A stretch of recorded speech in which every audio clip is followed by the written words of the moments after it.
आज धनतेरस रे मु घर को कौन कौन आनली सुना रूपा चलतु आपण से सब देखई दउची। सकाळे एठी गाधेई पाधेई आसिला परे मु एठी माँ लक्ष्मीकर पूजाटा को भल भाबरे सारी देइतिली।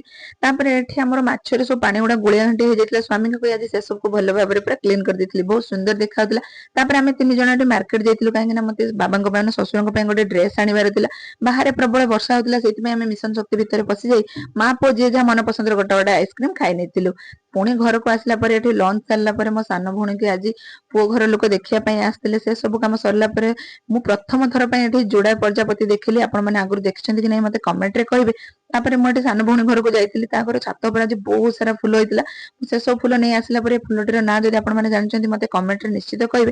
तापरे मु जाइतिली एठी गोल्ड शॉपिंग करिया पई। आज्ञा तार दाम तो जेमिति हेलानी गोल्ड और सिल्वर से सब तो आनिबा संभव नथिला, किंतु गोटे विधि अछि जेति पे मोडे कॉइन आ मो दुई भणको पे दीटा फिंगर रिंग घर को पळि आस्तिली। झाड़ू झणिया ए सब तो आपण माने आनिछन्ती कि नै मते कमेंट रे कहबे। सब्सक्राइब करिवे।